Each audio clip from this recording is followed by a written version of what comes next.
Pode começar, professor. Boa noite a todos, sejam muito bem-vindos a mais uma feira em companhia de Dante Virgílio, e desta vez um personagem muito interessante, que foi rei da Sicília, que foi imperador discutivelmente por um certo tempo, né, que é o rei Manfredi. Então estamos no terceiro canto, e para abrir esse terceiro canto, eu tenho aqui uma cópia de uma página do manuscrito Holkan, que se encontra na Bodleian Library da Universidade de Oxford. E nós temos aqui, justamente, né, nesta página, o rei Manfredi, lá na miniatura, Dante em azul e Virgílio em vermelho e púrpura ali. Este manuscrito ele está totalmente disponível, assim como tantos outros, na Bodleian Library da Universidade de Oxford. Basta entrar no site e buscar lá, e vocês podem folhear o manuscrito todo. E aqui nós temos, então, esse manuscrito, que é de cerca de 1370, e ele é interessante, além, naturalmente, do texto e das iluminuras, nós temos algumas anotações, e isso é bastante comum, né, em todos os manuscritos. Temos algumas anotações que aqui vocês podem ver ali embaixo dos versos em tinta preta, nós temos as anotações em vermelho. Essas anotações eram, às vezes, de estudiosos, às vezes dos amanuenses, dos copistas, né, que faziam as cópias. Enfim, a gente tem coisas muito interessantes anotadas nas margens destes manuscritos antigos. É muito interessante. Bem, sobre o terceiro canto, nós temos aqui um personagem muito especial, que não ocupa muito espaço no canto, né, a parte final, mas é um personagem dos mais conhecidos, dos mais consistentes do Purgatório. Mas vamos por partes. Nós temos aqui este canto dividido essencialmente em 3 temas, né? Mas eu dividi aqui em 4 partes, como vocês podem ver, né? A primeira parte é ali a fuga e a perda de compostura dos poetas e de todas as outras almas, né? Que foram repreendidos por Catão no final do canto anterior. Associado a esse tema, naturalmente, a vergonha de Virgílio por ter perdido um pouco a sua compostura e por ter perdido um pouco o domínio da situação. Então, o seu papel de mestre sofre um pouco com isso. Então, nós temos a vergonha de Virgílio. Depois, nós temos ali um outro tema que, na verdade, assim, é uma construção muito bem pensada e elaborada por Dante, que é uma série de cenas que são concatenadas com uma perfeição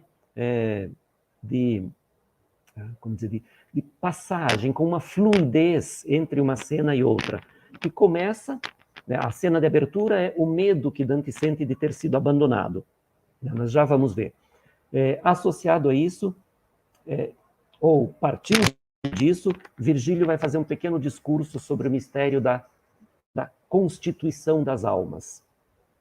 E, imediatamente, como derivado desse início de discurso, ele vai falar de um dos temas importantes desse canto, que é justamente o discurso sobre os limites da razão humana. Os limites da razão humana sem o apoio da fé, da revelação. E isso, a partir disso, nós começamos a ver, como derivado também desse tema central, não exatamente uma nova, mas uma nova fase nessa relação entre discípulo e mestre.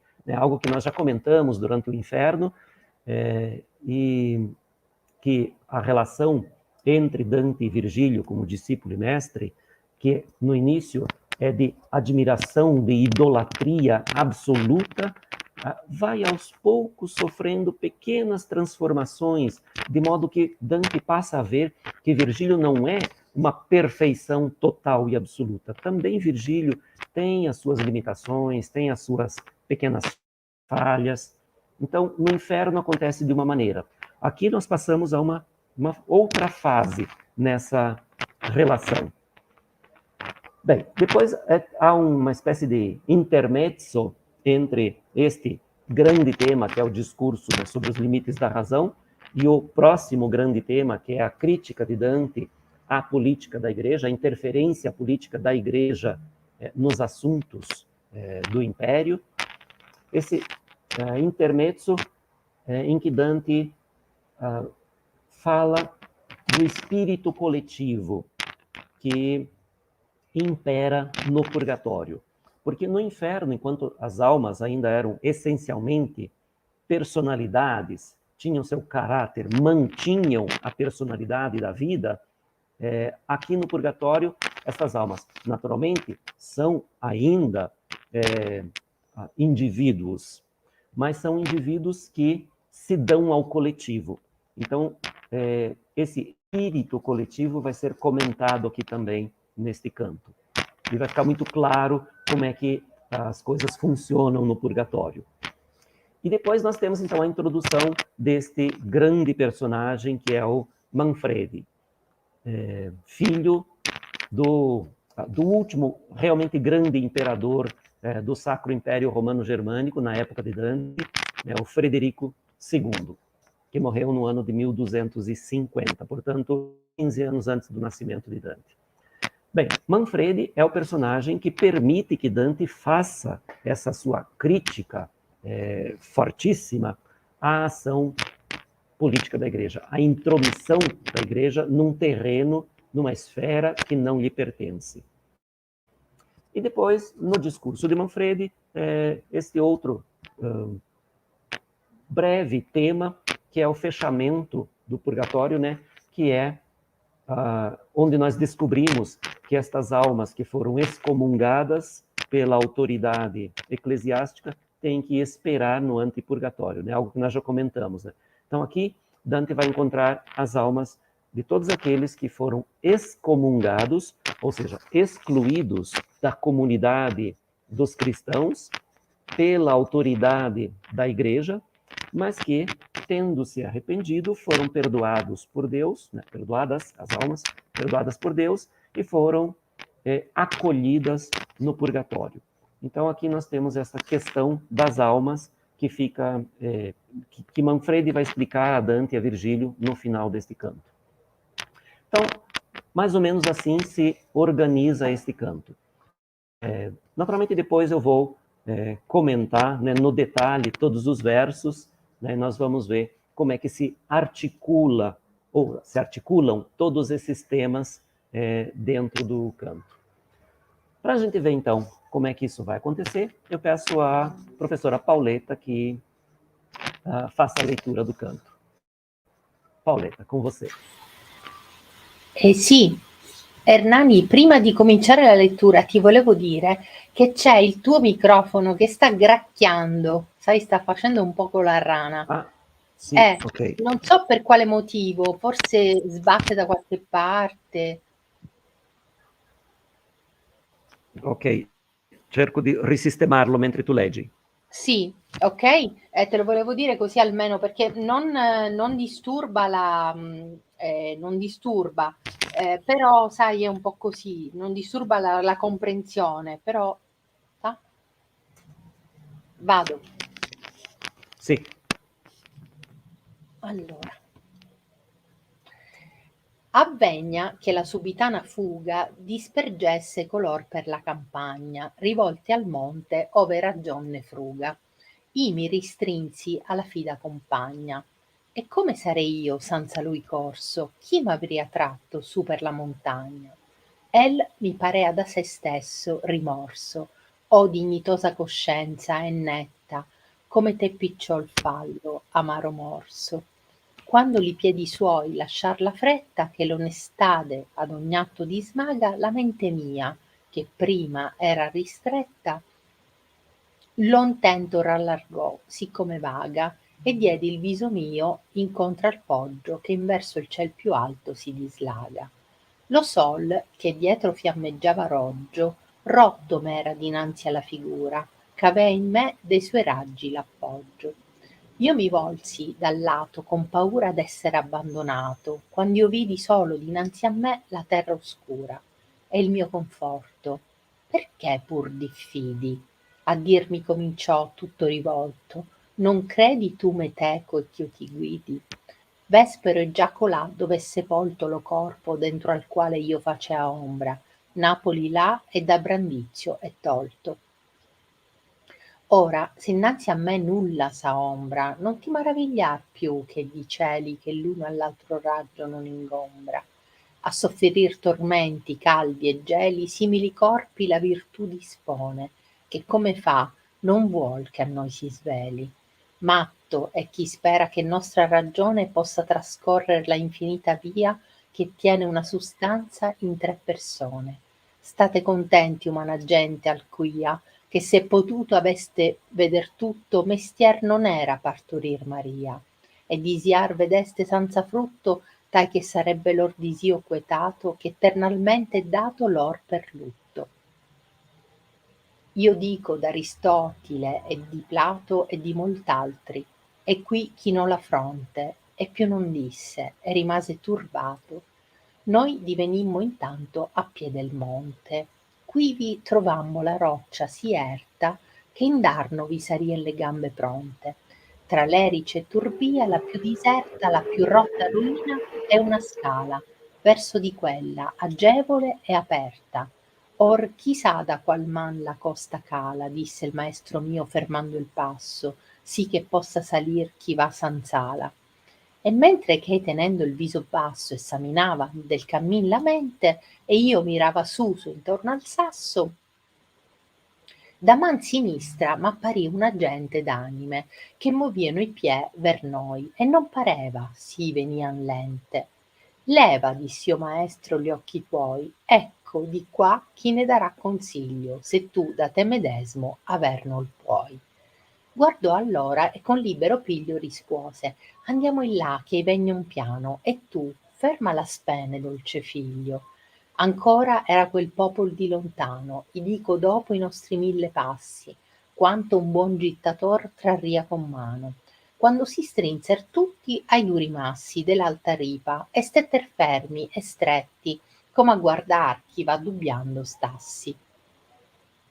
O ben finiti, o già spiriti eletti, Virgilio incominciò, per quella pace chi credo che per voi tutti s'aspetti, ditene dove la montagna giace, sì che possibil sia l'andare in suso, che perder tempo a chi più sa più spiace.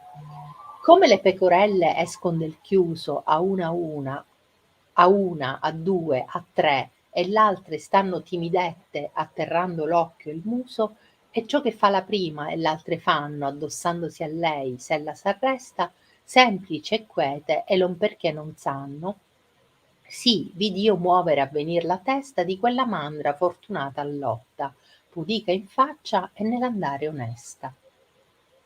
Come color dinanzi vider rotta la luce in terra dal mio destro canto, sì che l'ombra era da me alla grotta, restaro e trasser sé indietro alquanto, e tutti gli altri che veniano appresso, non sappiendo il perché, fenno altrettanto.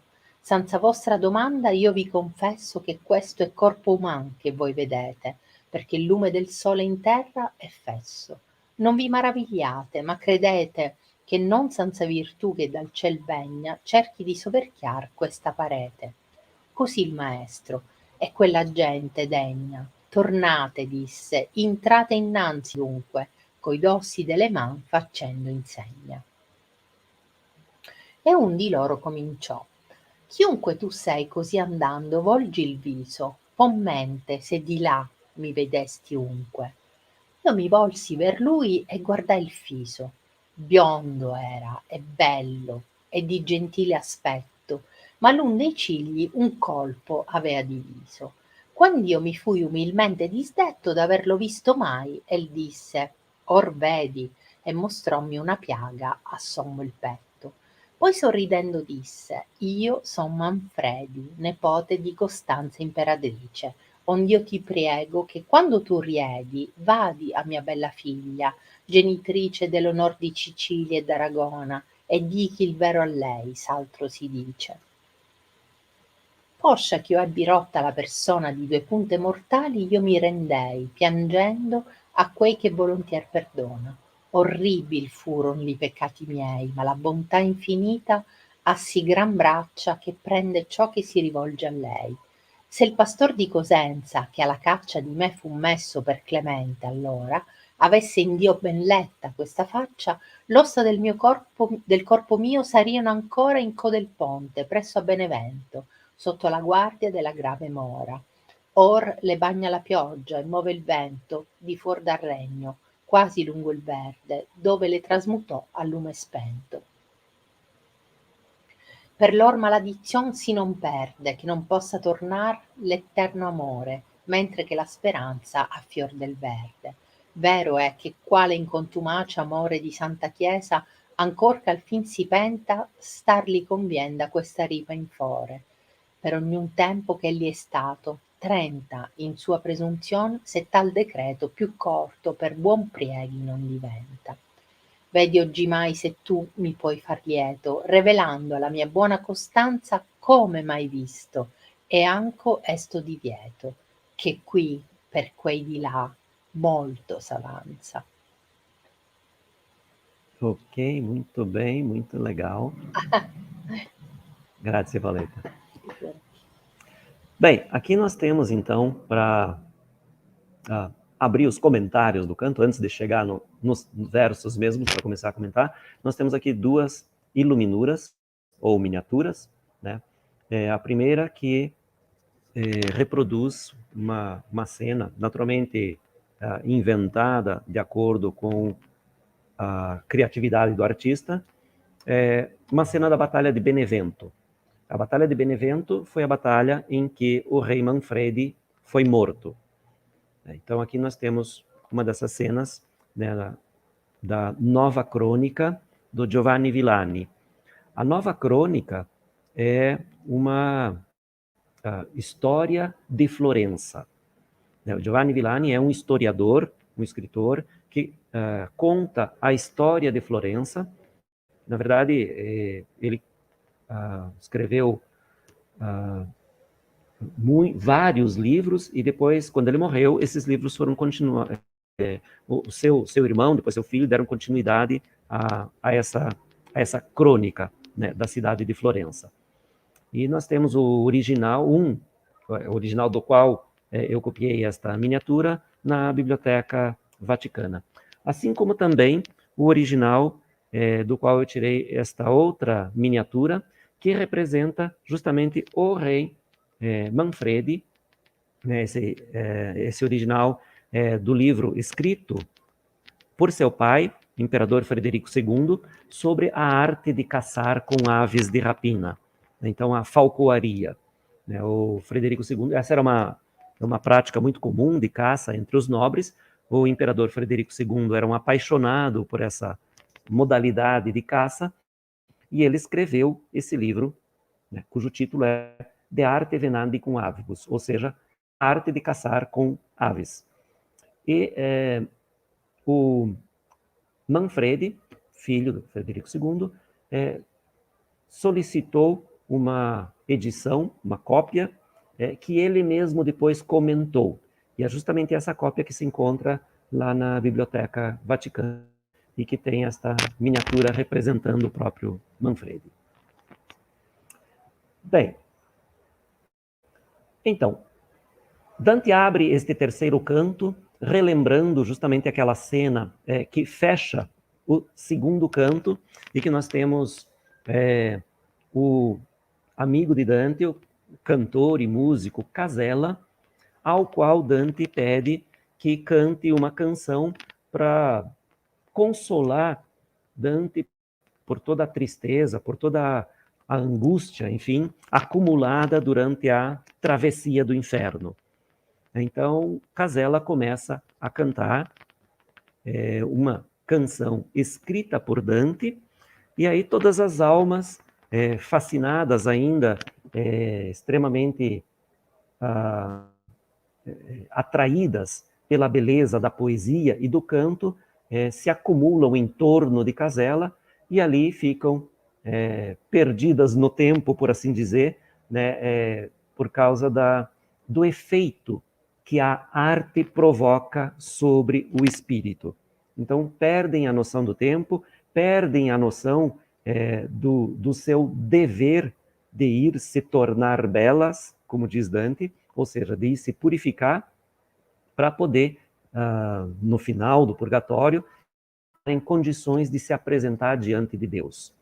Então, é claro que esse é o dever absoluto de todas as almas, e Catão de Útica, o guardião do purgatório, extremamente rígido, chega ali, quando vê aquela cena, todas as almas em torno de Casella que canta, as repreende severamente e provoca a debandada de todos. Então essa é a cena que fecha o segundo canto. E aí Dante diz, né, que todos saíram correndo e ele e Virgílio não foram menos rápidos na fuga.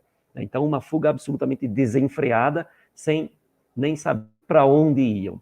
Então é assim que Dante dá continuidade aqui, né? Começa o segundo canto, concluindo aquela cena que ele abriu no... começa o terceiro canto, concluindo aquela cena que ele abriu no final do segundo. E diz, embora subitamente dispersasse todos pela campanha, dirigidos ao monte onde a razão estima, eu me acheguei à confiável companhia. E como teria eu sem ele corrido? Quem teria me guiado pela montanha acima? Então, a bronca de Catão, a reprimenda de Catão, que faz com que todos se dispersem, se vocês lembrarem, Catão diz, que folga é essa, que perda de tempo é essa? Vão se tornar puras. E aí as almas saem correndo em direção ao monte, mas sem saber exatamente, né, para onde estão indo, porque elas não sabem qual é o caminho para subir. Assim como Dante e Virgílio também não. Bem, então saem correndo. Dante e Virgílio também saem correndo. Qual é a única preocupação de Dante aqui? É não perder Virgílio de vista. Porque, embora ele tenha notado que Virgílio também cometeu esta mesma pequena falha que ele, Dante e todas as outras, Virgílio ainda é, obviamente, o seu porto seguro. É a sua referência, é o seu mestre, é o seu guia, e Dante não concebe o prosseguimento, né, a sequência da sua jornada sem o seu mestre, no qual ele confia completamente. Então ele diz, como teria eu sem ele corrido? E aqui vejam que ele mantém o verbo, né, correr. Tá? O que ele está querendo dizer aqui, como teria eu continuado a subir? Mas, como se fosse um lapso, ele diz, como teria eu sem ele corrido? Quem teria me guiado pela montanha acima? Então, óbvio, Dante reconhece, primeiro, a importância do guia, que isso é uma constante em toda a obra, né? Dante insiste muito nisso, né? A importância de um guia. No inferno, já, algumas vezes, havia sido questionado sobre seu guia. Aqui, na entrada do purgatório, a primeira coisa que Catão diz é, quem os guiou até aqui? E Virgílio se apresenta, então, como guia. Então, é extremamente importante a figura do guia. E o guia, aqui, além de tudo, é um mestre de filosofia, ou seja, é um mestre de ciência, de conhecimento, e um mestre de retórica, de poética, né? Um mestre de poesia, que Virgílio, naturalmente, como vocês sabem, é o modelo absoluto de Dante. Bem, ele me parecia a si mesmo repreender, ó dignitosa consciência e pura, como te é pequena falha amarga mordida. Então Dante, naturalmente, Dante entende que aquilo que eles fizeram, Dante, Virgílio, Casella e todas as outras almas, não é o ideal. Eles deveriam ter imediatamente começado a subir a montanha, mas ficaram todas ali em torno de Casella, se deleitando com a música, que, aliás, foi Dante quem solicitou, Dante quem pediu para Casella cantar. Então, a culpa ou responsabilidade é de Dante por essa bronca que todos levaram. Foi Dante que pediu para Casella cantar. Mas Dante acha que não é uma grande falha. Ele diz ali, né, no último verso, como te é pequena falha, amarga mordida. Então, claro, porque pela estatura moral de Virgílio, pela rigidez de julgamento moral de Virgílio, para Virgílio, essa pequena falha, como diz Dante, é algo difícil de se auto-perdoar. Então, Virgílio toma isso como com uma certa desproporção em relação ao pequeno erro que ele cometeu. Ele se critica demasiadamente por esse pequeno erro. E, claro que nós temos que levar em consideração, então, aqui essas duas coisas. Primeiro, que é culpa de Dante. E Dante, então, de uma certa maneira, diz aqui, tá, ele sabe que é culpa dele. Então, é como se ele dissesse, sim, a culpa é minha, mas não é algo tão grave. Afinal de contas, foi o reencontro com um amigo querido, um músico e colaborador de Dante durante a vida, é o que se depreende desta cena, que Casella provavelmente havia já musicado outras composições de Dante, portanto, um trabalho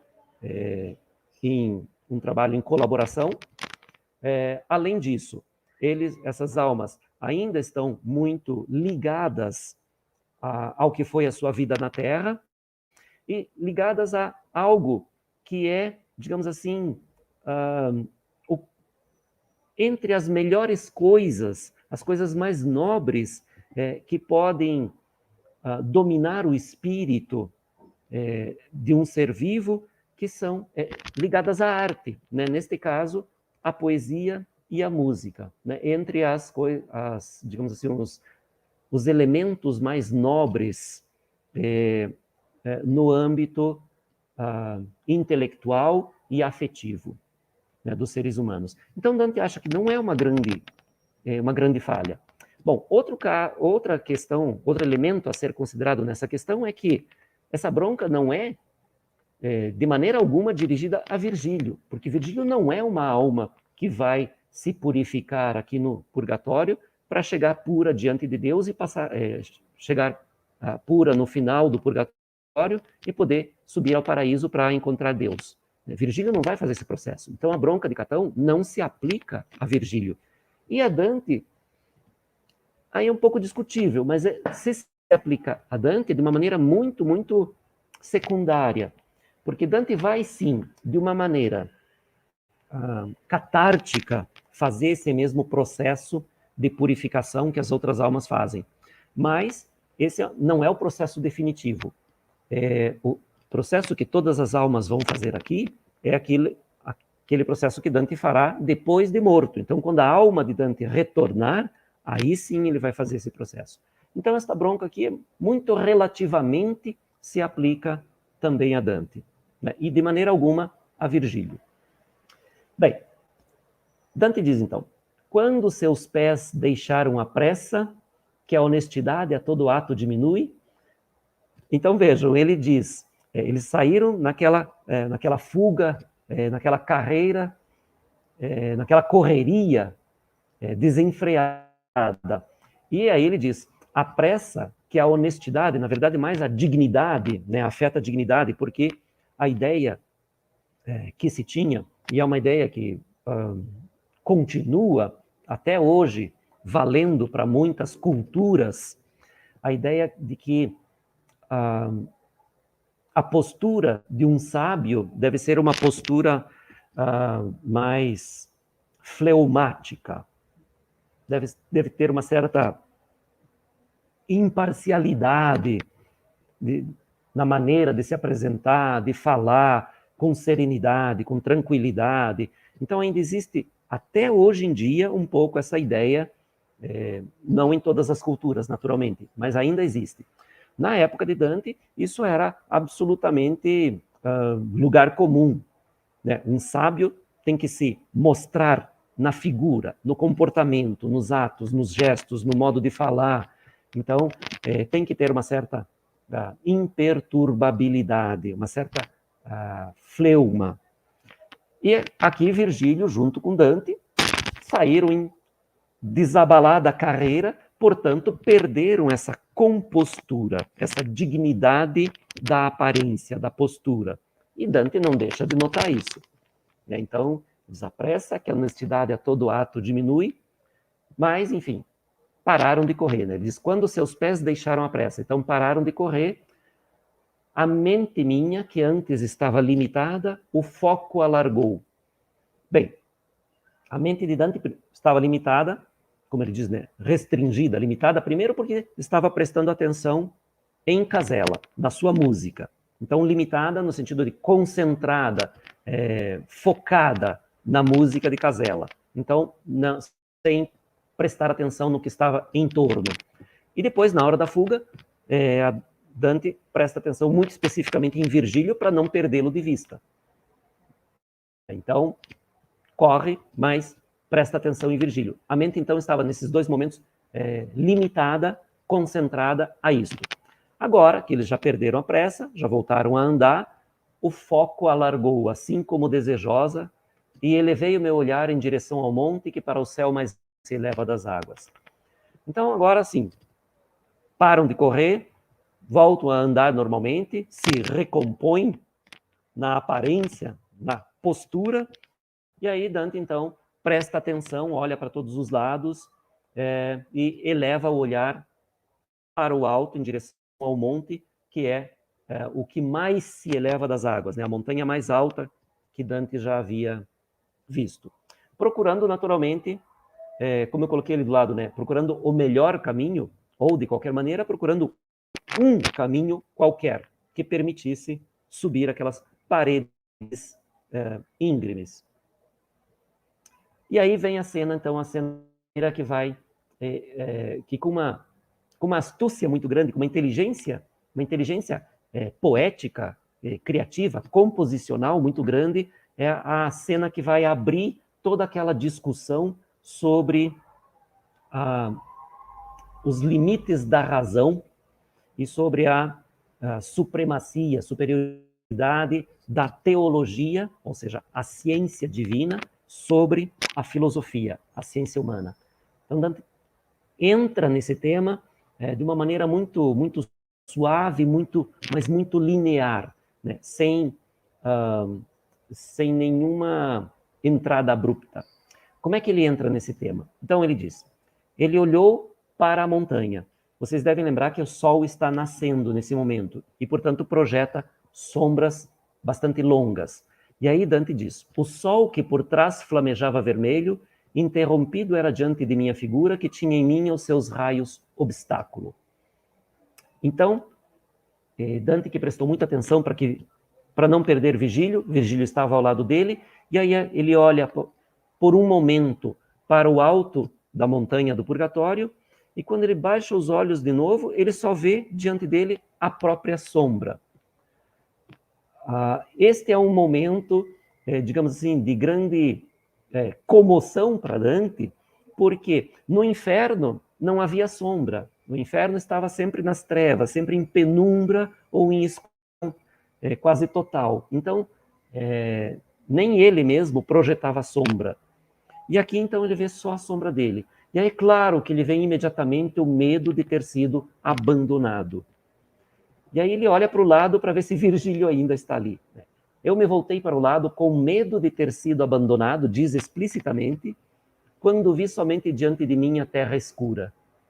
E o meu conforto. Então veja, quando ele vê que Virgílio está ali, Virgílio, além de ser o senhor, o mestre, o guia, agora virou o conforto, no sentido de que aquele que é o seu porto seguro, né? E o meu conforto. Por que ainda desconfias? A dizer começou, a mim todo voltado. Não me crês contigo e que eu te guie? Então, parece realmente que Virgílio aqui está um pouco exasperado, que Virgílio não aceita muito bem esta dúvida de Dante.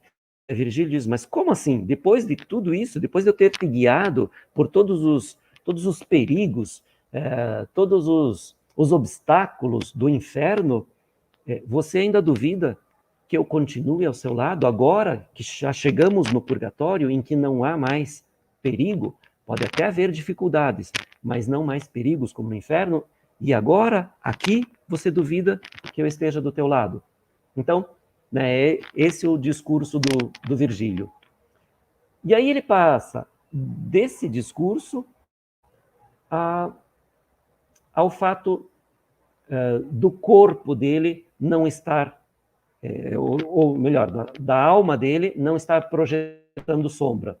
Naturalmente, a alma, que é esse corpo de ar, transparente ou quase transparente, naturalmente não projeta sombra, porque o Sol atravessa, é só como se fosse um contorno no próprio ar. Assim é a alma.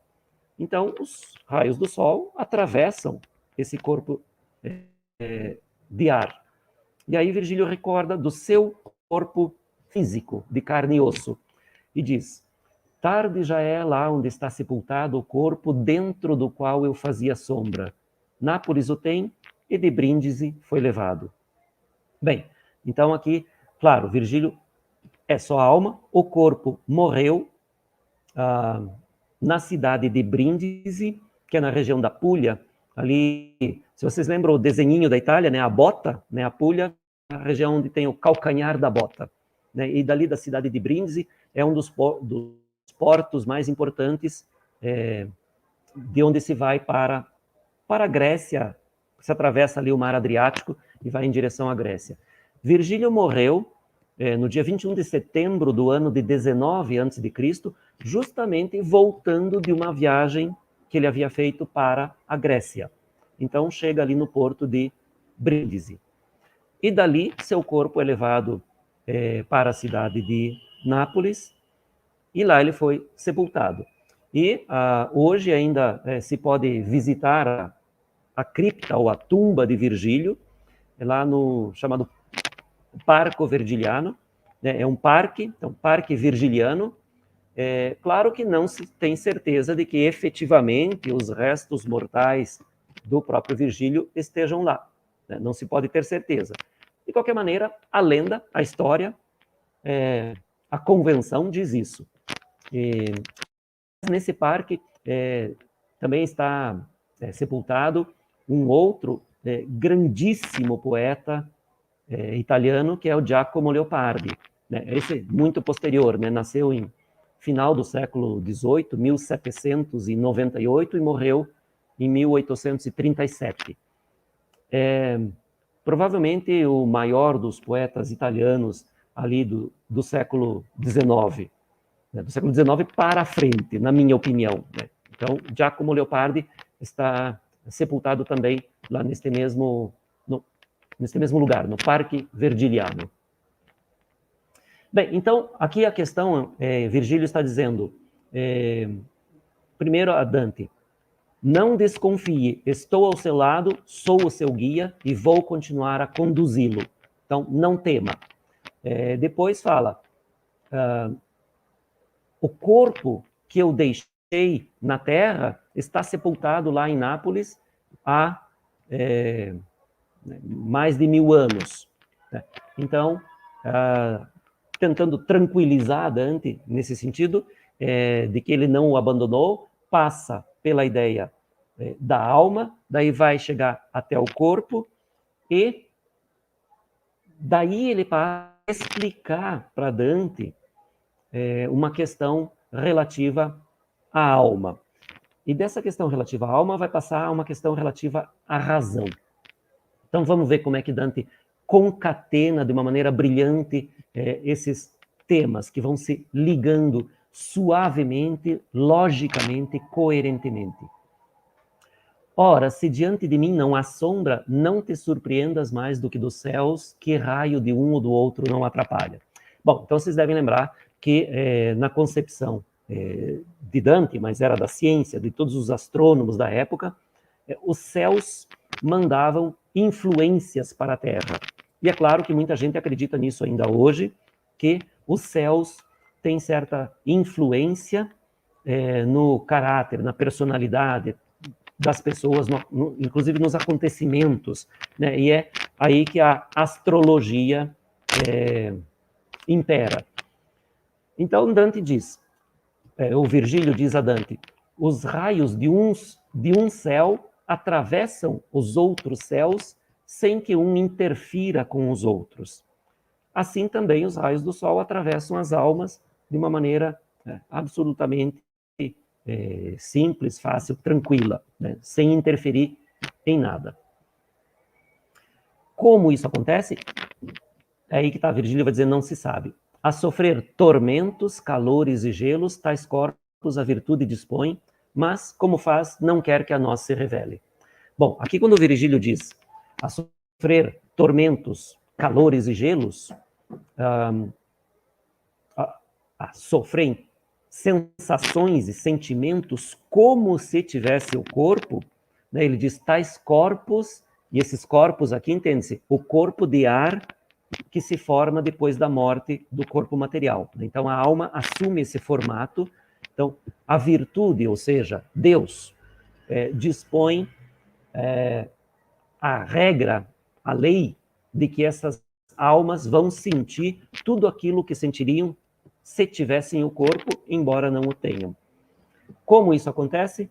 Não se sabe. Ele diz ali, a virtude dispõe, mas não quer que a nós se revele. Então, nem as almas, nenhuma alma sabe como isso acontece. É um dos mistérios que permanecem para as almas do inferno e do purgatório. No paraíso, as almas vão saber de tudo. E aí Virgílio passa muito suavemente deste discurso para o outro. Louco é quem espera que a nossa razão possa transcorrer a infinita via que tem uma substância em 3 pessoas. Então ele diz, louco, ou seja, faz uso correto da própria razão, quem espera poder compreender tudo aquilo que existe entre o conhecimento racional permitido aos seres humanos e o conhecimento absoluto, que é o da mente de Deus. É um percurso impossível. Diz a infinita via entre a nossa razão e uma substância em 3 pessoas, ou seja, Deus, que é uno e trino. Bom, então aqui, dessa maneira, Virgílio entra nesse discurso que apresenta a questão dos limites da razão humana. Virgílio diz aqui, as almas, assim como ele, sabem o que acontece a elas, mas não sabem como e não sabem por quê, e não vão saber, a não ser aquelas que chegam no paraíso. Então, essa questão da impossibilidade de conhecer certas coisas, ela está presente em toda a obra de Dante, na obra de praticamente todos os teólogos cristãos e de muitos escritores cristãos, essa questão do conhecimento proibido. E, obviamente, vocês devem lembrar da questão premente para Ulisses. Conhecer o mundo, conhecer tudo, ir além dos limites estabelecidos para o conhecimento humano. A questão de Ulisses é exatamente essa, né? Um dos cantos mais fortes, mais impactantes, mais consistentes de todo o inferno, né? O canto 26, que trata de Ulisses. Ulisses vai em busca de conhecimento. Aquele discurso que ele faz aos seus companheiros, já velhos e cansados, para os quais resta pouco da vida, Ulisses os convence porque lhes promete um conhecimento proibido. Então, essa é a questão já colocada por Dante lá no inferno, que volta a ser comentada aqui e vai continuar a ser comentada ao longo do purgatório e depois do paraíso. E essa é uma questão que praticamente todas as religiões definem. Existe um conhecimento proibido, e esse conhecimento é relativo à vida, é relativo às questões espirituais, para as quais a razão não basta como chave de acesso. Então, é preciso mais do que a razão para aceitar aquele conhecimento proibido como um mistério da fé. Então, essa é a questão, né? Essa questão como dizer, do embate entre filosofia e teologia, entre ciência humana, razão, e ciência divina, teologia. Então, essa questão aqui vai continuar a ser discutida. Dante adota essencialmente aqui o ponto de vista de São Tomás de Aquino, que diz que a filosofia é absolutamente necessária como introdução à teologia. A filosofia é um passo fundamental, mas a teologia é um passo adiante, né? Então, certas coisas não podem ser compreendidas pelo intelecto humano, devem ser aceitas, porque não é a razão que explica, é a fé. Bem, então aqui, derivado de tudo isso, dessa questão toda, é aquilo que eu falei para vocês no começo, que é um dos grandes temas deste canto, né? A relação entre Dante, discípulo, Virgílio, mestre. Essa distância que já havia muito de leve começado a diminuir lá no inferno, e que eu disse para vocês que é, digamos assim, de um certo ponto de vista, pode ser uma linha de leitura, de pesquisa, de toda a obra da Divina Comédia, a maneira como inicia, como progride, como se desenvolve, e no final, como se conclui essa relação entre Dante e Virgílio. Bem, essa distância, então, naturalmente, começa a diminuir ainda lá no inferno. Mas aqui nós entramos numa nova fase. Por quê? Porque aqui Dante vai se aperfeiçoando cada vez mais e vai chegar a se igualar a Virgílio. Virgílio é o mestre indiscutível, representa a razão, representa a filosofia, mas Dante vai aprendendo com o tempo, aprendendo com Virgílio diretamente e aprendendo nas situações em que Virgílio o guia. Então, com Virgílio através da condução de Virgílio, Dante vai aprendendo, vai crescendo.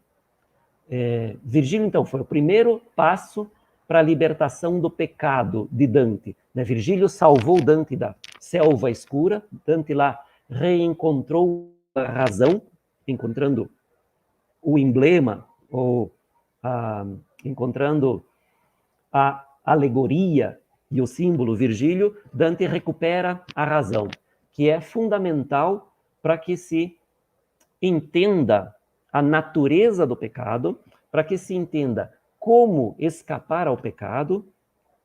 A razão é que é a guia para se adquirir e praticar as 4 virtudes cardeais, né? Força, justiça, temperança e prudência, que são as virtudes que podem levar o ser humano a, digamos assim, a condição de perfeição terrena. Mas ainda estas virtudes administradas pela razão não são suficientes para que a alma se salve. Então, podem levar à perfeição terrena, mas não à perfeição divina. Bem, então Dante aqui vai se aperfeiçoando. E nesse sentido, então, diminui a distância poética entre Dante e Virgílio, porque Dante já é um poeta mais maduro, já é um poeta muito melhor tecnicamente do que era enquanto percorriam o inferno, ou seja, enquanto Dante escrevia o inferno. Então Dante se aproxima do seu mestre poeta Virgílio. Dante é um poeta melhor. E é esse o sentido daquele segundo verso do primeiro canto, né, do Purgatório, né, na abertura do Purgatório, que ele diz lá: para correr melhores águas, issa as velas a barquinha do meu engenho. Issa as velas, quer dizer, aumenta o nível da poesia. Então, Dante se aproxima de Virgílio, diminui essa distância poética. A distância pragmática naturalmente diminui também, porque Virgílio nunca esteve no purgatório antes. Virgílio não conhece o lugar, não conhece a geografia, não conhece as regras, não conhece as leis da física e aquelas que contrariam as leis da física que acontecem no purgatório. Então, Virgílio sabe ou não sabe tanto quanto Dante especificamente sobre o purgatório. Então, diminui essa distância pragmática. Né? Virgílio não vai ser o guia no sentido daquele que conhece o lugar, porque ele não conhece. Né? Virgílio ainda, como mestre, tem mais meios à disposição para entender e explicar, mas não conhece o lugar. E diminui, finalmente, essa distância que eu chamei de distância epistemológica, né? De conhecimento, de cultura, de saberes. Né? Porque, como eu disse, Dante vai se aperfeiçoando tanto no conhecimento da ciência humana, orientado por Virgílio, então vai adquirindo filosofia naquele sentido que se usava naquele tempo, né? O conjunto de todas as ciências, de todos os conhecimentos. Não é a matéria filosofia como nós entendemos hoje. A filosofia naquele tempo tinha esse sentido, de conjunto de ciências e de elementos cognoscíveis através da razão. Então, Dante vai se vai evoluindo nesse sentido.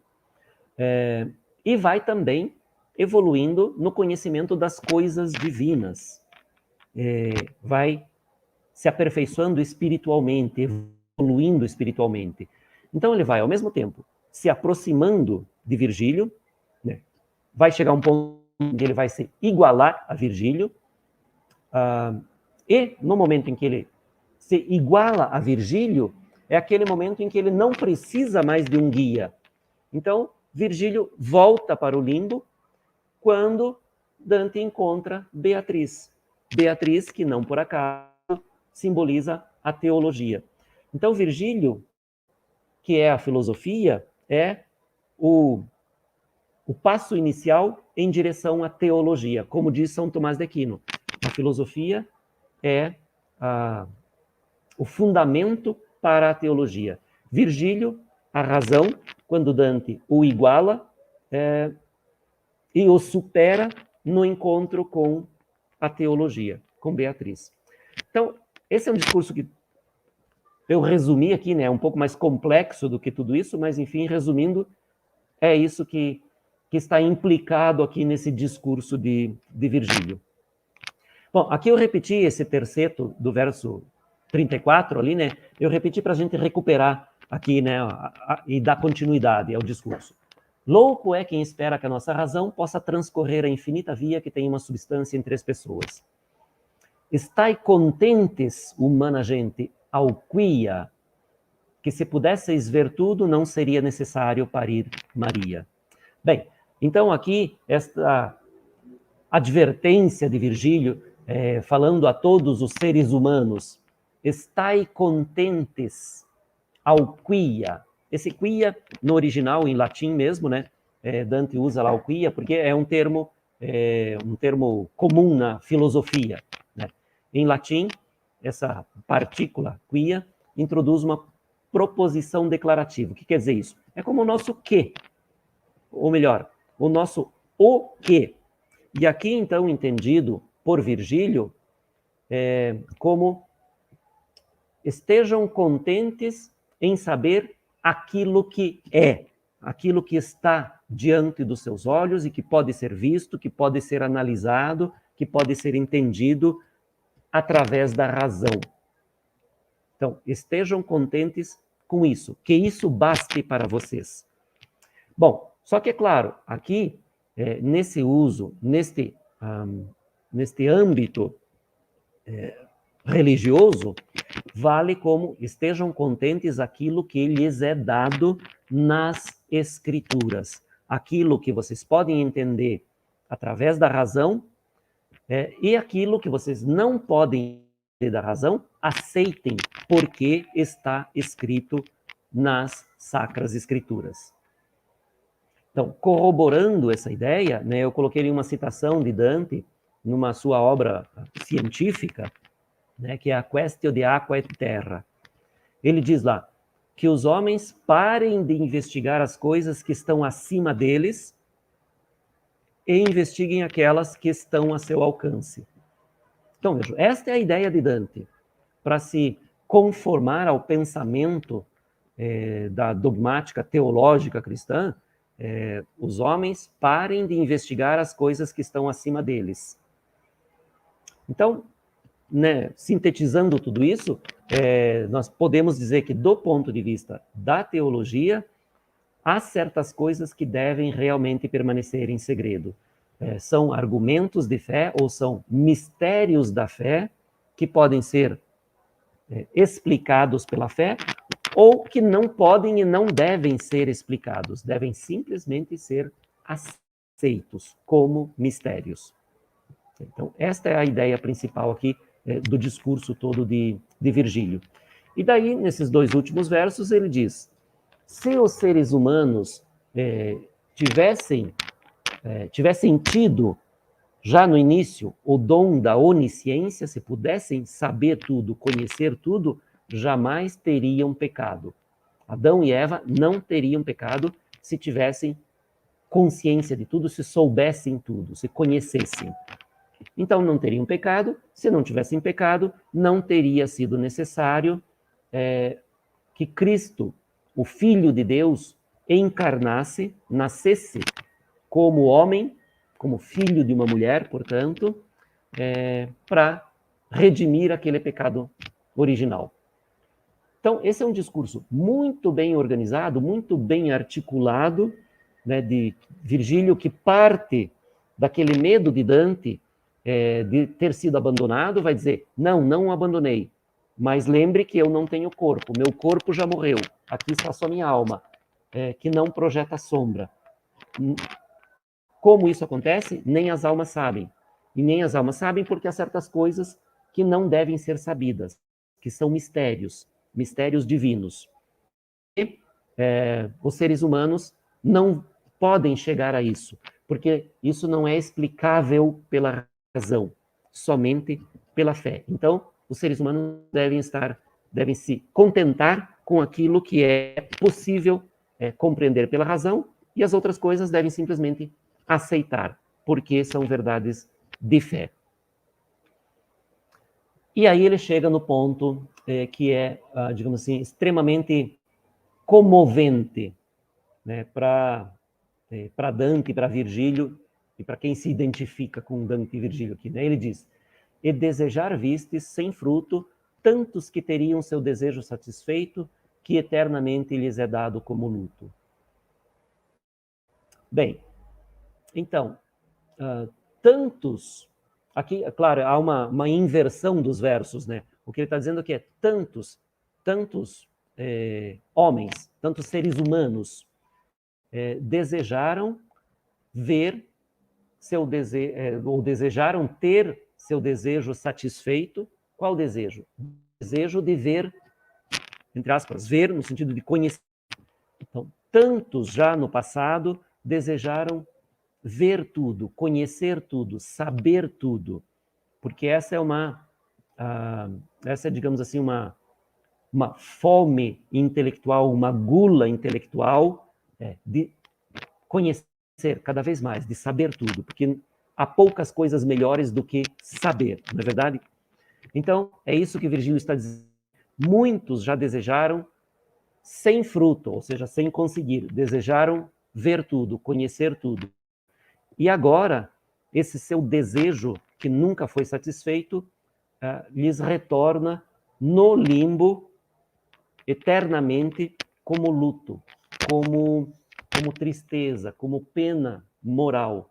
Todos aqueles que gostariam de saber tudo, agora estão no limbo, e lá, no limbo, não tem mais como evoluir, como descobrir mais, como saber mais. Então, por isso, eles estão nesse eterno luto em relação ao conhecimento. E aí ele completa: eu falo de Aristóteles e de Platão e de muitos outros. Bem, por que Aristóteles e Platão? Porque são dois máximos do intelecto humano, de toda a história do pensamento. Por isso ele usa Aristóteles e Platão como exemplos. Ele diz: se fosse possível aos seres humanos conhecer tudo, quem mais do que Aristóteles e Platão teria tido condições? Ninguém. Estes dois são o máximo da inteligência, do desenvolvimento da inteligência humana. Então, se alguém tivesse podido saber tudo, teriam sido Aristóteles e Platão. Mas ele acrescenta ali daí, né? E de muitos outros. E aqui baixou a fronte, e mais não disse, e ficou perturbado. Porque é óbvio que ele se inclui entre este muitos outros.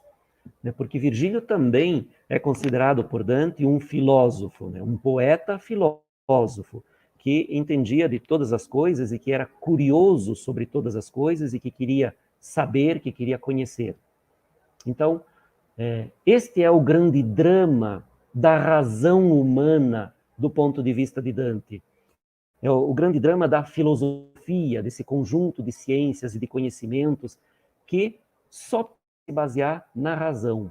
E a razão não explica tudo. Então, há sempre algo a mais a ser conhecido. E mesmo no grau máximo de desenvolvimento, Aristóteles, Platão, o próprio Virgílio e muitos outros, há sempre algo que a razão intui que está além, mas que não pode ser conhecido. Então aqui essa tristeza imensa de Virgílio por ser um destes que jamais vai ter os seus desejos, o seu desejo realizado. Então, todos estes que estão no limbo estão nesta mesma condição.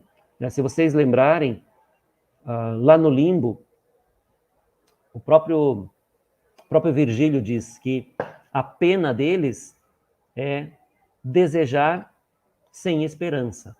Né? Desejar o quê? Ver Deus. Mas ver Deus significa o quê?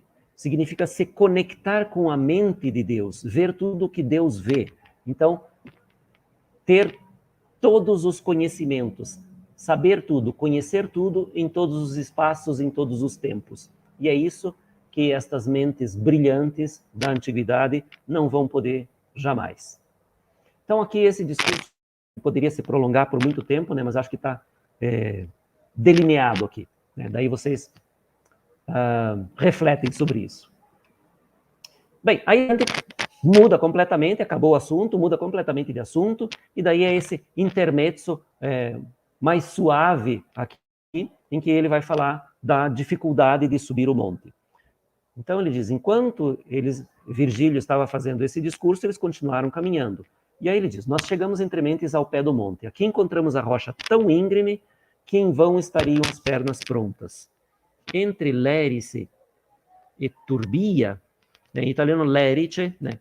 Entre Lérice e Turbia, a mais deserta, a mais quebrada ruína é uma escada ágil e aberta comparada àquela. Bem, então aqui ele cita essas duas cidades como exemplos, né, de subidas íngremes, difíceis. Então, Lerice e Turbia eram duas cidades extremamente montuosas e íngremes na região da Ligúria, lá no norte da Itália, na fronteira com a França. Então, aqui nós temos, nessa foto, uma visão da cidade de Lerice, né, em que a gente pode ver que a Lerice antiga ficava lá em cima do morro, do monte, né, bem lá no alto. Então, não era fácil de subir até lá. Né? Por isso, Dante diz, usa como exemplo, né, Lerice. E a cidade de Turbia, que ficava lá na fronteira com a França, agora pertence à França, né? Com o nome de La Turbie. Então, aqui nós temos a visão, né, de Lerice, para mostrar, né, a dificuldade de subir, especialmente aqueles paredões lá em cima. E aí Virgílio diz então, né, ora quem sabe de que lado a costa desce, disse o meu mestre parando os passos, de modo que possa subir quem vai sem asas.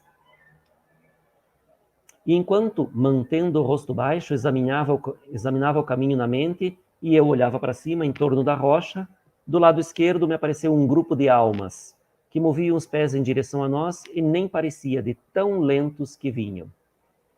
Bem, aqui também, vejam, é extremamente simbólico o fato de que Virgílio, ainda extremamente comovido, extremamente perturbado, por isso que ele acabou de dizer a Dante, por manifestar sua constatação de que ele é uma daquelas almas do limbo que jamais vai poder chegar à perfeição das almas do paraíso. Então ele ainda está extremamente perturbado com isso, né? Porque ele é a alegoria da própria razão e reconhece os limites da razão diante da fé, diante da teologia. Então ele está comovido, perturbado, cabeça baixa, olhando para o chão, e aí Dante diz, né, ele, mantendo o rosto baixo, examinava o caminho na mente. E Dante, para mostrar um pouco, digamos assim, um progresso naquela relação que eu disse para vocês entre mestre e discípulo, aqui, enquanto o mestre olha para baixo, é o discípulo que age, que olha para cima, que tem a curiosidade, que toma a iniciativa e que descobre a solução. Então, é o discípulo que, neste momento, faz a coisa mais correta do que o mestre. Virgílio olha para baixo, olha para a terra, em direção ao inferno, em direção ao limbo. Dante olha para cima, em direção ao céu. E é justamente isso, né? Virgílio depois voltará para o limbo, Dante subirá ao paraíso.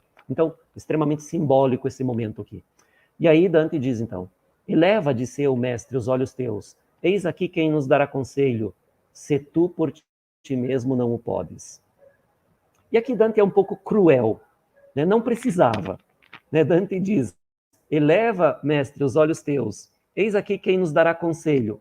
Ponto. Podia acabar aqui, mas não. O que ele faz? Ele diz, se tu por ti mesmo não o podes. Então, colocando muito em evidência, e até eu diria assim, com uma certa crueldade, né, que Virgílio não foi capaz de achar o caminho, não foi capaz de guiá-lo. Não precisava, mas Dante nem sempre é tão bonzinho assim, né? Então aqui a gente tem uma certa crueldade, que Virgílio vai responder com muita classe. Virgílio vai responder, bom, vamos ver. Olhou então e com límpida expressão respondeu, vamos lá, que eles vêm lentamente. E tu firma esperança, doce filho. Então, Dante dá essa espetada um pouco agressiva, mas Virgílio faz de conta que nem entendeu a agressividade e diz, tu firma, no sentido de confirma, mantém a esperança, doce filho, né? Com afeto. Então a resposta é como se fosse de um pai ou de uma mãe, como Dante várias vezes diz, né, que Virgílio se comportava com ele como um pai ou como uma mãe. Ainda estava aquele povo distante, digo, após os nossos 1000 passos, quando um bom atirador lançaria com a mão. Quando se apertaram todas as duras rochas da alta encosta e ficaram parados e unidos, como a olhar quem vai em dúvida fica. Então aqui, primeiro que ele diz, essas almas vinham muito, muito lentamente. De maneira que, mesmo depois de Dante e Virgílio caminharem mais de 1000 passos, as almas quase estavam antes. Então eles chegam próximos dessa multidão. E aí elas vêm andando e de repente param como se tivessem encontrado algo que as faz, que as surpreende, né? Que as põe em dúvida. Naturalmente nós sabemos o que é, né? Eles veem que Dante projeta a sombra. E aí é Virgílio que vai falar com eles, né? Ó bem acabados, ó espíritos já eleitos, Virgílio começou, por aquela paz que eu creio que todos vós esperais. Então vejam, ainda no mesmo clima daquele discurso que Virgílio havia acabado de fazer, aquela paz que ele jamais vai ter, porque ele pede a essas almas por aquela paz que elas vão encontrar no paraíso. Ele jamais vai chegar ao paraíso. Então, ele não... e ele diz ali que eu creio que todos vós esperais e que ele não pode esperar. E aqui eu copiei, né, aquele verso que ele diz lá no inferno, lá no limbo, né, quando ele diz que as almas que estão lá, sem esperança, vivem em desejo. Senza speme vivemo in desio. Todas as almas lá do limbo têm o desejo de chegar a ver Deus, mas não tem nenhuma esperança. Elas sabem que isso não vai se realizar. Então é assim que Dante define, né, através do discurso de Virgílio lá no limbo, assim que ele define digamos assim, essa angústia das almas, que não é sofrimento, dor verdadeira, como nas outras almas do inferno, né? Mas no limbo, essas almas não têm sofrimento. Tem essa melancolia, essa angústia de, sem esperanças, viver em desejo. Então, isso que Virgílio diz, né? Por aquela paz que vão ter lá no paraíso, que eu creio que todos vós esperais, porque tem esperança e ele não tem, não pode ter, dizei-nos onde a montanha jaz, de modo que possível seja ir para cima, que perder tempo a quem mais sabe, mais desagrada. Então aqui, né, uma frase daquelas lapidares, assim, né? Perder tempo a quem mais sabe, mais desagrada. Então, quanto mais você entende o valor do tempo, mais te desagrada perder tempo. Então é isso que Virgílio diz, né? Eles sabem o valor do tempo, por isso desagrada a ele e a Dante perdê-lo. Por isso ele pede ajuda para as almas. E aí uma imagem absolutamente evangélica, né? Absolutamente bíblica, como as ovelhas saem do ovil, uma em duas, em três, e as outras ficam timidazinhas com os olhos e focinhos ao chão. Então aqui, claro, essa imagem das ovelhas, né, absolutamente comum na Bíblia, né? Cristo é o Cordeiro de Deus, os fiéis são o rebanho, né, de ovelhas, Deus ou Cristo ou um sacerdote é o pastor. Aliás, figura e imagem, ou metáfora que permanece até hoje, né? Porque a palavra pastor ainda define líderes religiosos, né, das mais variadas religiões. Então, essa metáfora bíblica, ainda hoje, permanece firme e forte, né? Os pastores das ovelhas, né, do rebanho, dos fiéis. E outras implicações aí, né, dos rebanhos, né? Enfim. Só que, é claro, aqui a ideia das ovelhas na Bíblia é sempre do animal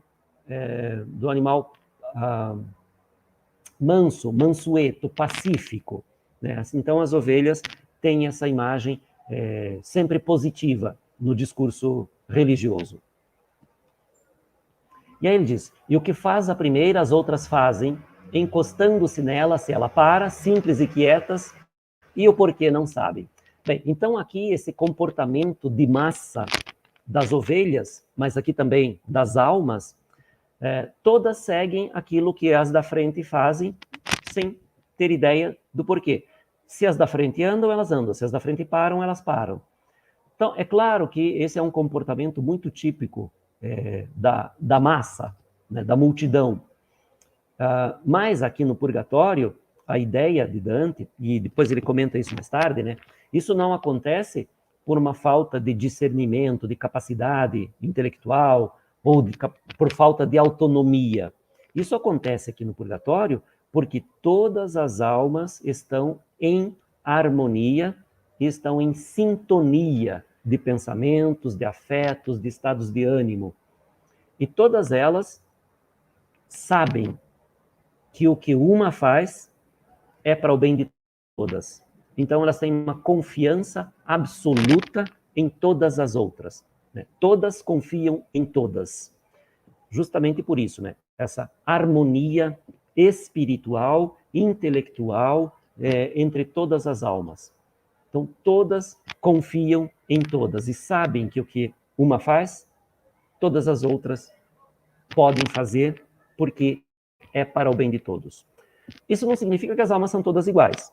Elas ainda, principalmente aqui no começo do purgatório, essas almas ainda são indivíduos. Têm personalidade, são diferentes. Então nós vamos ver, logo, já no quarto canto aqui, nós vamos ver comportamentos diferentes. Né? Nem todas são exatamente iguais. Mas aqui a ideia é essa, né? Que todas podem confiar em todas. E aí Dante então diz, né? Assim eu vi mover e vir à frente aqui, daquele rebanho afortunado, então, pudica na face e no proceder honesta. Faltou um ponto aqui, né? Quando aquelas da frente viram rompida a luz na terra do meu lado direito e que a sombra ia de mim até a parede rochosa, então vejam, quando aquelas almas que vinham na frente veem a sombra de Dante projetada na parede do monte, ficam absolutamente surpresas, né? Porque isso é um caso único, absolutamente inédito para estas almas e para todas as almas do purgatório. Jamais um vivo pisou no purgatório. Então aqui nós temos, né, na representação do Gustave Doré, Dante e Virgílio, que estão aqui diante deste paredão que eles não tem como escalar, e lá em cima as almas que se surpreendem vendo ali a sombra de Dante projetada. Então eles todas as almas então, pararam e voltaram atrás um pouco, e todas as outras que vinham atrás, não sabendo porquê, fizeram o mesmo. E aí Virgílio se antecipa a questão, a pergunta, né, para percebendo a surpresa das almas de terem visto que Dante projeta a sombra, Virgílio diz: sem vossa pergunta eu vos confesso que este é corpo humano que vós vedes, pelo que o lume do sol na terra é partido. Não vos surpreendais, mas crede que não sem virtude que do céu venha, ele procure superar esta parede. Então Virgílio, antes que essas almas perguntem, ele já diz: sim, vocês estão olhando para um corpo humano vivo, mas podem ter certeza de que não é sem um mandado divino. Né? Ele vem porque a virtude do céu permite. Então, quer dizer, Deus permite que ele venha. Assim o mestre, e aquela gente digna, voltai e disse: entrai antes, então, com os dorsos das mãos, fazendo sinais. Então, eles indicam que eles têm que voltar e por onde eles vão poder subir. E um deles começou: quem quer que tu sejas assim andando, volta o rosto. Preste atenção se lá já me viste, lá na terra, durante a vida. Eu me voltei em direção a ele e o olhei fixo. Loiro era, e belo, e de gentil aspecto, mas um dos filhos um golpe tinha dividido. Bem, então, claro, a gente já vai ver quem é esta figura, né? Que é o rei Manfredi, né? Para quem já leu o canto sabe, né? E aqui nós temos uma miniatura que está presente nesta versão da Bíblia ilustrada pelo Johenses, né? E aqui a miniatura mostra, que está na Bíblia, mostra justamente o artista entregando a Bíblia encomendada por Manfredi para o próprio. Né? O original desta Bíblia, deste manuscrito, né, que é de 1258, como vocês podem ver ali entre parênteses. O original desta Bíblia também se encontra na Biblioteca Apostólica Vaticana. Né, ali a gente tem representado, então, o Joenses entregando a Bíblia para o Manfredi.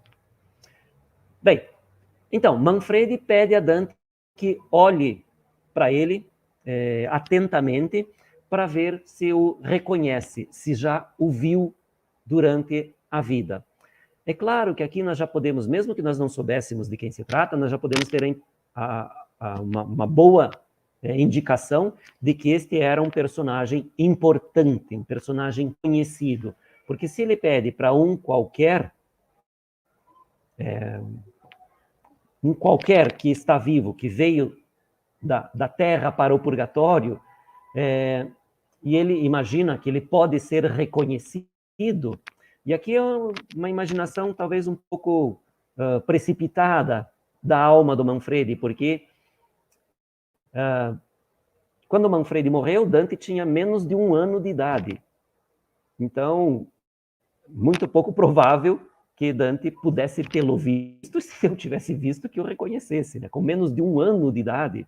Então, aqui é uma certa inadequação, digamos, deste discurso do Manfredi, né? Dante não poderia reconhecê-lo, não poderia tê-lo visto vivo para poder reconhecê-lo depois. Mas aqui tem uma outra indicação também, digamos assim, do status, da importância do Manfredi, que é a maneira como ele trata Dante. Vejam, o que ele diz ali? Quem quer que tu sejas. Como se não desse muita importância. Porque Manfredi foi rei da Sicília, por um tempo foi imperador do Sacro Império Romano Germânico. Embora essa sua ascensão a imperador seja bastante polêmica, discutível e discutida na época, né? De qualquer maneira, ele foi um grande personagem e se coroou imperador. Então, ele é alguém que poderia tratar qualquer um dessa maneira, como um súdito, como um inferior, como um quem quer que tu sejas. É assim que ele se refere a Dante, né? Quem quer que tu sejas, olha para mim atentamente e vê se me reconheces. É isso que ele diz. E aí Dante diz: loiro era e belo e de gentil aspecto. Então esse gentil aspecto, muito provável, quase sempre essa união gentil aspecto, o aspecto gentil, está ligado à ideia de nobreza. Era uma expressão, uma locução muito utilizada para se definir os nobres, quando tinha uma boa aparência, uma aparência de nobre. E aí Dante, como não o conhecia, né, diz: quando eu humildemente tinha negado já tê-lo visto, ele disse: ora vê, e me mostrou uma chaga sobre o peito. Então, além do ferimento sobre o olho, o ferimento no peito. Depois, sorrindo, disse: eu sou Manfredi, neto de Constança Imperatriz. Bom, depois ele continua e a gente depois continua também. Então, primeiro, ele espera ser reconhecido por ser uma figura importante, conhecida, famosa, extremamente famosa na época de Dante, ou anterior a Dante, mas ainda na época de Dante. Então, ele acha que ele vai ser reconhecido. Depois ele mostra o ferimento no olho. No olho não, ele tem o ferimento no olho, mas Dante não o reconhece. Aí ele mostra o ferimento no peito, achando que Dante vai reconhecê-lo. E Dante provavelmente ainda assim não o reconhece, e aí ele não dá muita importância para isso, porque veja, ele diz, sorrindo. Então quer dizer, tá, tudo bem, né? Não me reconhece, vou me apresentar. Eu sou Manfredi, neto de Constança Imperatriz. Por que ele não diz quem é o pai dele? Ele disse de quem ele é neto. Ele é neto de uma imperatriz, mas ele é filho de um imperador. E, obviamente que nessa época, o pai valia mais do que a mãe, como referência. Mas porque ele era filho natural, ou seja, um filho fora do casamento de Frederico II, né, o grande imperador Frederico II Hohenstaufen. Talvez por isso ele não se apresente como filho do Frederico II, mas como neto da Constança, que era mãe do Frederico II. Bom, mas isso aqui é uma questão que é polêmica, né? A gente não pode dizer por que especificamente Dante faz com que ele não diga que é filho do Frederico II. O fato é que ele diz isso, neto da Constança Imperatriz. Bem, quem foi então este grande rei Manfredi? Filho do Frederico II, que, como eu já disse várias vezes a vocês, né, foi o último grande imperador do Sacro Império Romano Germânico. Morreu em 1250. Bem, Frederico tinha um filho que era rei da algumas regiões ali de onde hoje é a Alemanha e a Áustria, mas essencialmente o rei da Baviera, né, o Conrado IV. Então, morrendo Frederico II, o trono deveria ao Conrado IV, filho legítimo. O Conrado IV estava lá na Baviera. só falha em 1252, então 2 anos após a morte do Frederico II.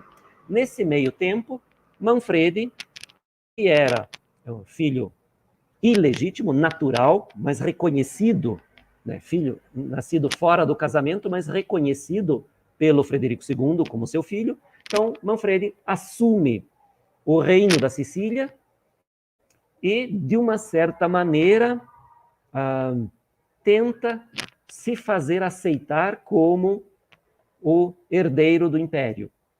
Bom, mas aí quando vem o Conrado IV para a Itália, para a corte da Sicília, em 1252, aí o Conrado assume e se torna o imperador por 2 anos, mas morre em 1254.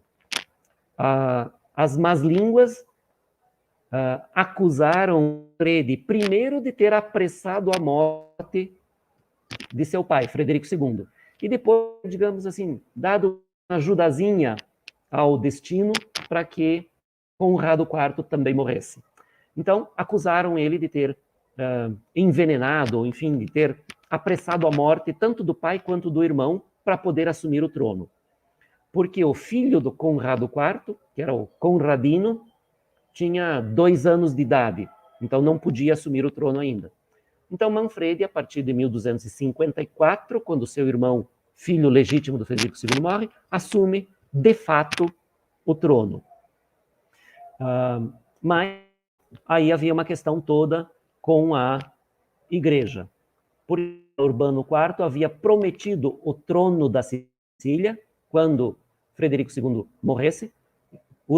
Papa Urbano IV havia prometido o trono da Sicília para Carlos I de Anjou, filho do rei da França, Luís VIII.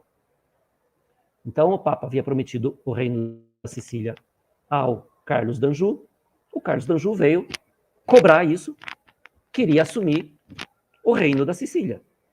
E o que acontece? Guerra, naturalmente, entre Manfredi e Carlos I de Anjou, que tem o apoio dos exércitos do Papa e de todos os guelfos, os apoiadores do Papa italianos.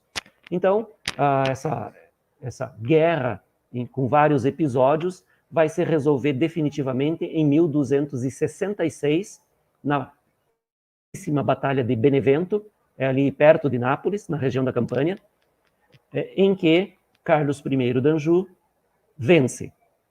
Manfredi é morto, o reino da Sicília passa ao Carlos I de Anjou.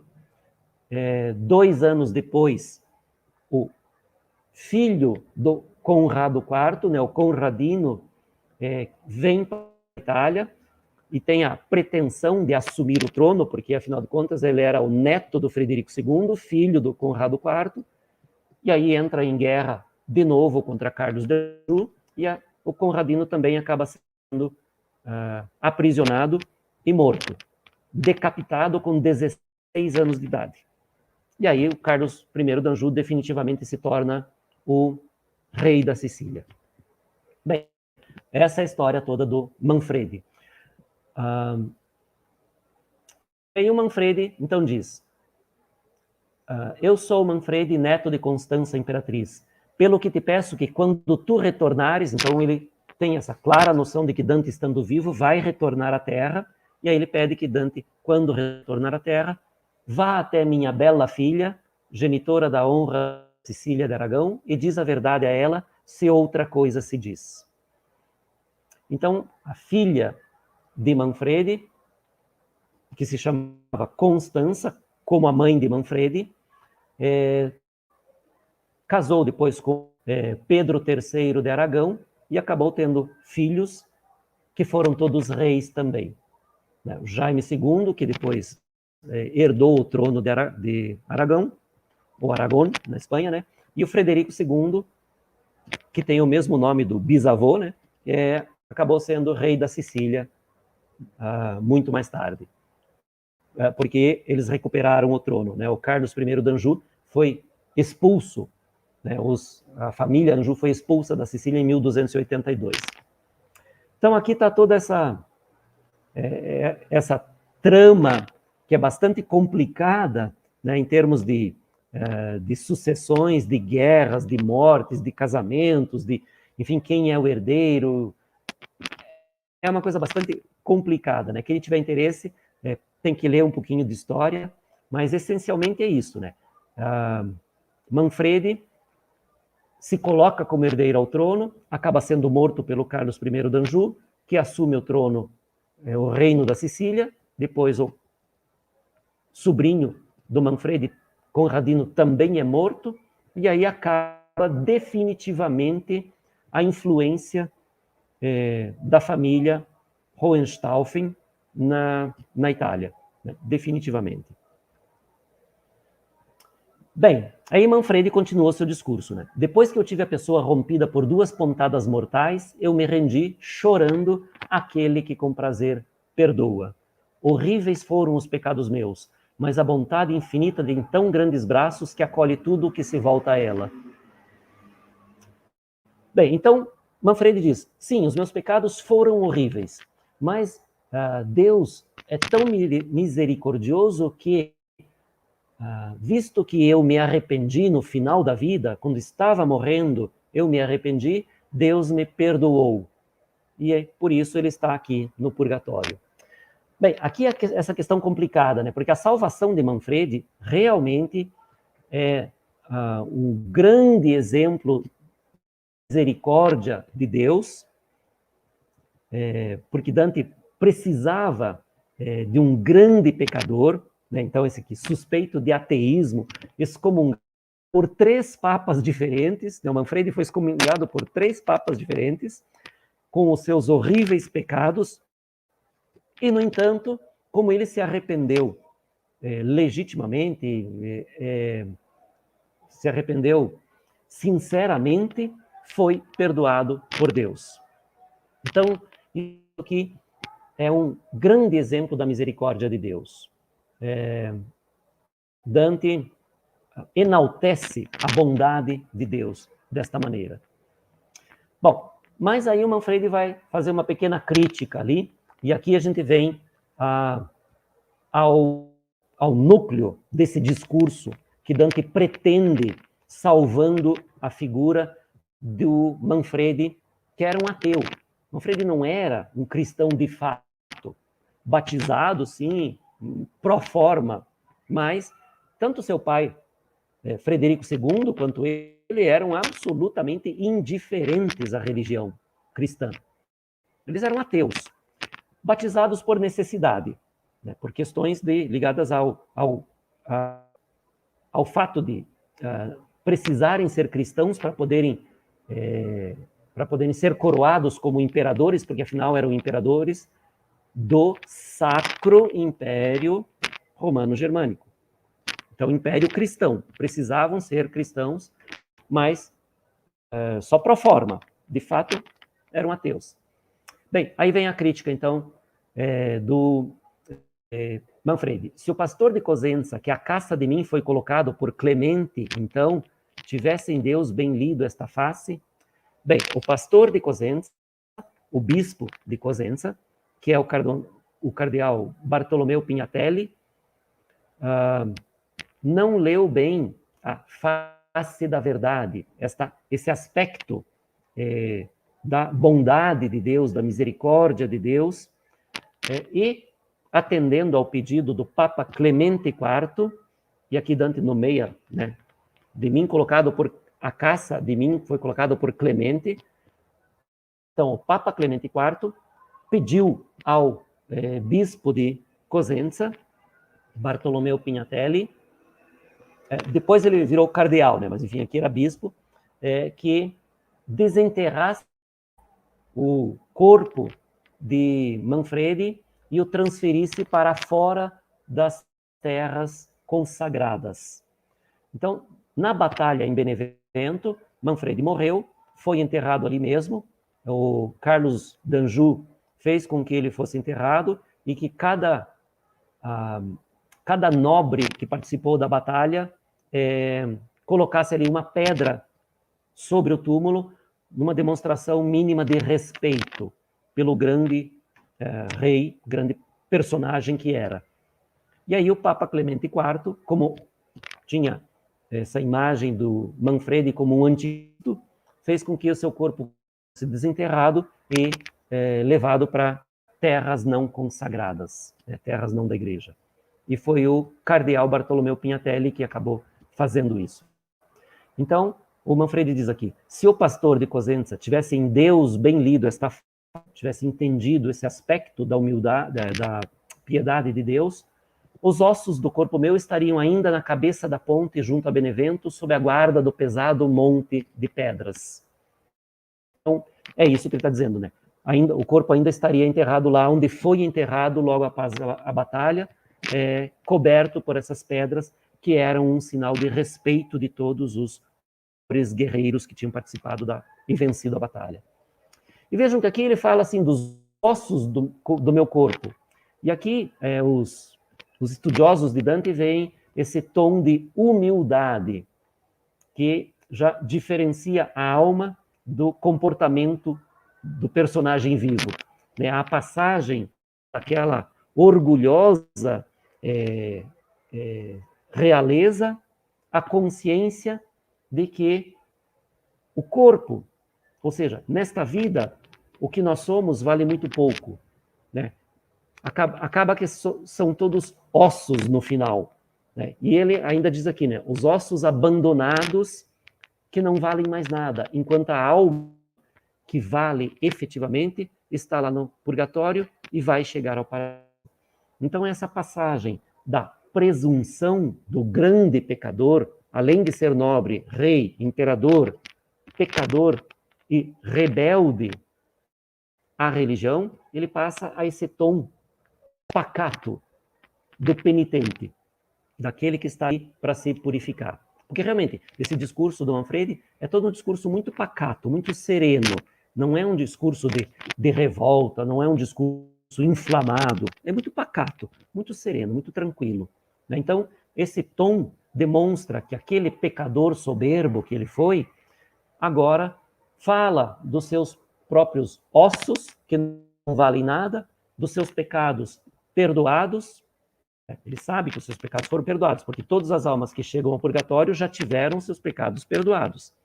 E agora ele sabe que aqui ele vai chegar ao paraíso, vai chegar a Deus.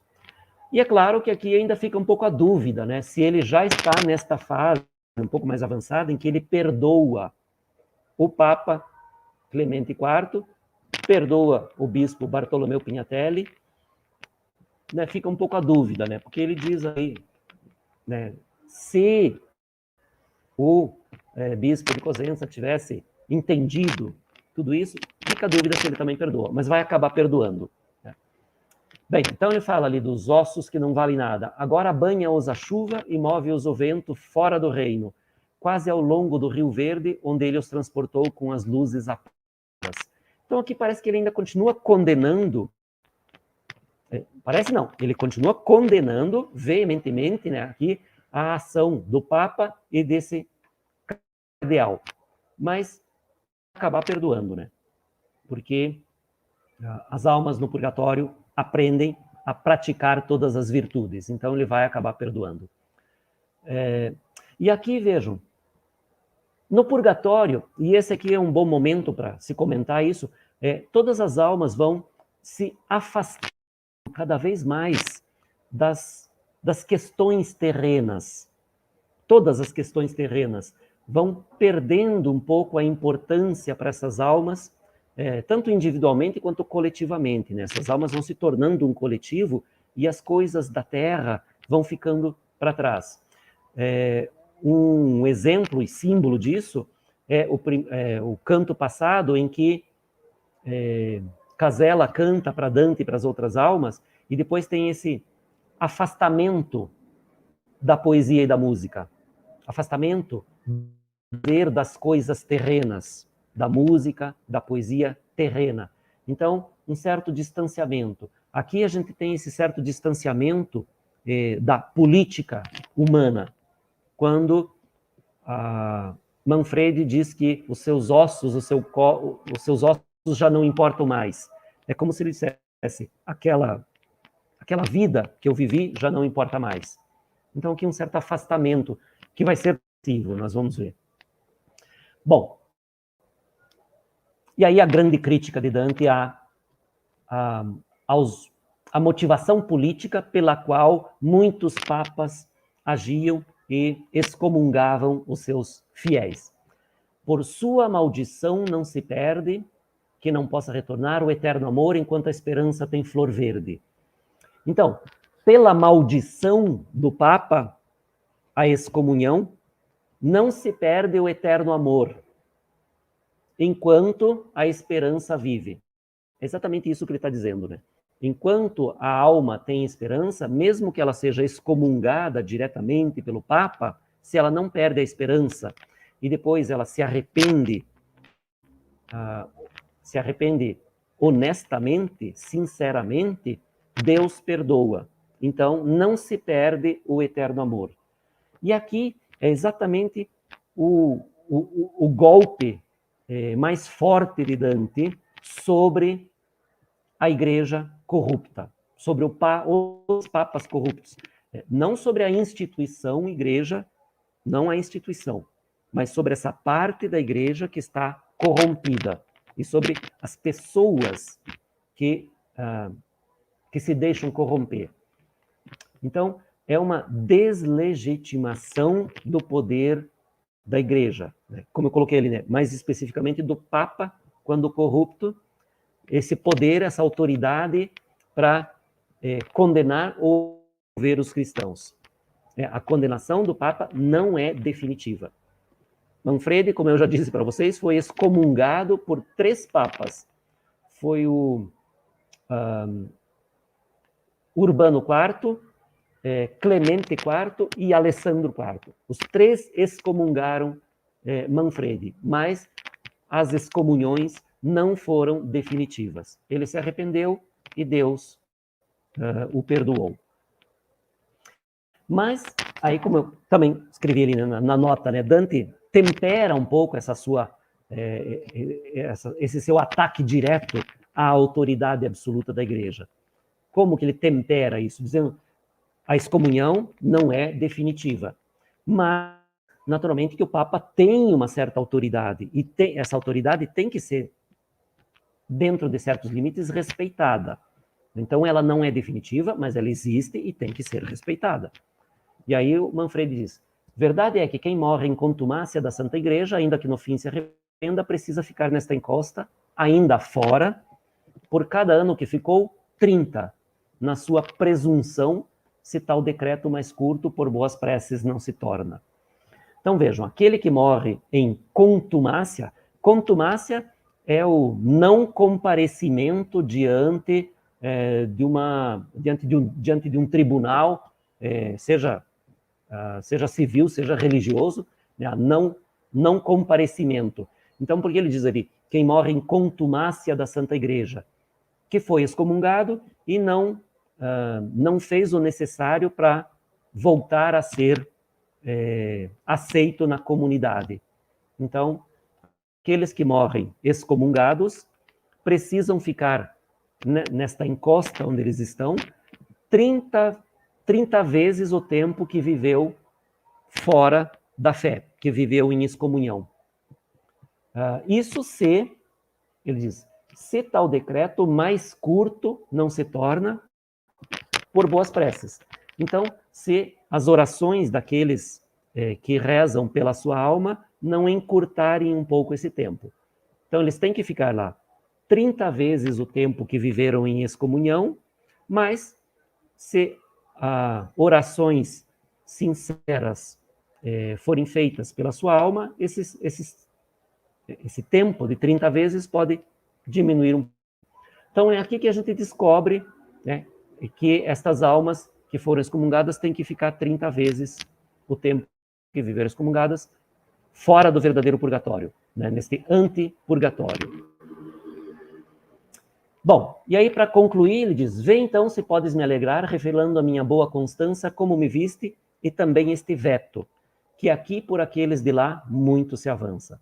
Então ele pede para que Dante encontre uma maneira, ou vá diretamente, ou escreva a sua filha Constança, para contar que, contrariamente àquilo que muitos pensam, ele, embora fosse ateu, fosse inimigo do Papa, fosse excomungado, enfim, mais uma porção de outras coisas, ele não está no inferno, como muitos pensavam. Ele está aqui, no purgatório, portanto vai para o paraíso. Então ele pede que Dante conte isso à sua filha Constança. E também que, até agora, embora ele já tenha morrido há 34 anos, ele ainda não pôde entrar no verdadeiro purgatório, mas que as orações da filha podem encurtar esse tempo que ele ainda tem que esperar, e ele vai poder, então, prosseguir mais rápido para o verdadeiro purgatório e para começar o seu processo de purificação. Bem, essa questão, como eu coloquei ali na nota também, se as orações dos vivos eram válidas para apressar ou para diminuir o tempo de permanência das almas no purgatório, ou se para fazê-los ir diretamente para o paraíso, enfim, esse era um tema de discussões teológicas muito animados, né? Muito animadas. Se discutia muito isso, sobre a validade das orações para favorecer as almas dos mortos em geral, né? Especialmente as almas daqueles que estavam no purgatório. E assim que encerra este canto. Então, só para concluir, mais 2 minutos eu concluo, a salvação de Manfredi então, provavelmente a maior polêmica e o mais frontal ataque à autoridade da igreja que Dante coloca em todo o poema. Justamente por aquilo que eu falei, né? Manfredi foi excomungado várias vezes. Por que Manfredi se tornou praticamente uma lenda? Porque, eu coloquei ali, né? Ele era o tipo ideal para virar lenda. Por quê? Porque ele era jovem, morreu com 34 anos. 34. Então, ele era jovem, ele era rico, ele era nobre, ele era bonito, ele era forte, ele era inteligente, ele era bom cavalheiro, tinha uma grande capacidade de liderança. Ele era, segundo todos os biógrafos e os amigos e inimigos, gentil com todas, era um mecenas adorado pelos artistas e intelectuais. Então vejam, ele tinha aparentemente todas as qualidades. Era assim, o estereótipo do herói romântico cavalheiresco. Ele era perfeito para esse papel. E tanto que ele virou lenda por causa de todas essas suas qualidades. E só não virou só não foi uma lenda mais importante, mais difundida, mais forte ainda, justamente porque morreu muito jovem. Se ele tivesse continuado a viver e atuar e fosse o imperador, provavelmente ele teria sido assim uma grande figura que teria sobrepujado muito a figura de seu pai. Mas, como morreu muito jovem, né, ele se tornou uma lenda ainda assim, mas, digamos, mais limitada. Bem, o fato é que, sendo ateu, filho do Frederico II, tendo tido essa educação laica, ele era visto pela igreja, e em vários textos a gente encontra isso, como a encarnação de Satã. Ele era o anticristo ou a encarnação de Satã.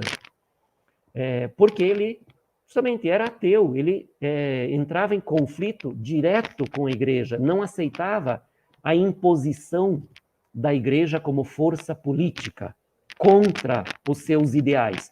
Naturalmente que eu não estou dizendo que ele era um santinho.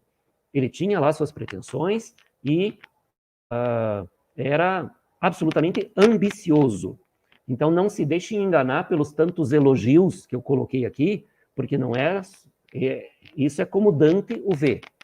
Mas ele era também extremamente ambicioso e fez de tudo para chegar ao trono, para obter o poder e para ampliar seus domínios territoriais e seu poder.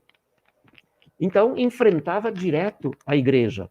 E por isso, a igreja o via como o grande adversário nesse momento. Bem, Manfredi tentou reorganizar as forças ghibelinas, ou seja, todos aqueles que apoiavam o imperador contra a igreja, mas falhou, né? Porque, justamente, né, nessa batalha em Benevento, ele foi sobrepujado pelas forças do rei da França, né, do filho do rei da França, o Carlos d'Anjou.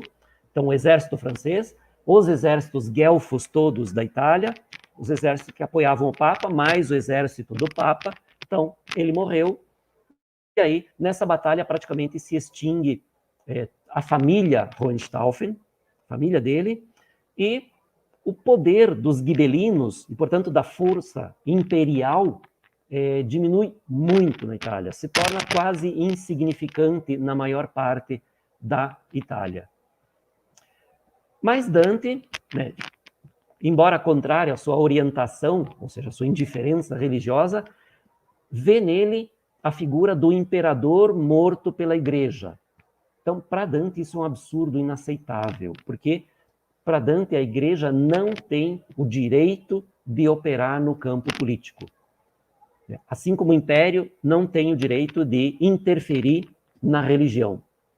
Então, para Dante, essas esferas são absolutas nas suas áreas, mas uma não deve interferir com a outra. Então, o império não deve jamais interferir na religião e a igreja não deveria jamais interferir na política. Mas aqui a gente tem um imperador que foi morto por uma conjuração organizada, ou pelo menos apoiada, pelo Papa. Pelos papas, na verdade, porque os papas que se sucederam tinham, nesta questão, pelo menos, tinham exatamente as mesmas ideias. Então, era uma continuidade a essa guerra promovida pelo Papa anterior. Bem, para concluir, então, a gente tem aqui esta miniatura, que está neste livro que se pretende um livro de História de Florença, né, do historiador Giovanni Villani, a Nova Crônica, e aqui é a miniatura que mostra Manfredi sufocando Frederico II, né, justamente por causa daqueles boatos de que houve, de que Manfredi teria ou assassinado, ou envenenado, ou apressado a morte de seu pai e depois de seu irmão, como eu já comentei antes, para assumir o trono, mesmo que jamais tenha se comprovado absolutamente nada sobre isso, muitos acreditavam nisso. E o Giovanni Villani, um historiador que deveria, portanto, contar fatos e não hipóteses, ele aceita essa versão e, inclusive, no seu livro tem esta miniatura que mostra Manfredi sufocando seu pai, Frederico II. Bem, esta provavelmente errônea interpretação, mas a gente não pode garantir isso também, né? A grande maioria dos historiadores diz que isso era só um boato que nunca aconteceu. O Giovanni Villani inclui na sua obra até o desenho, para que todos entendam.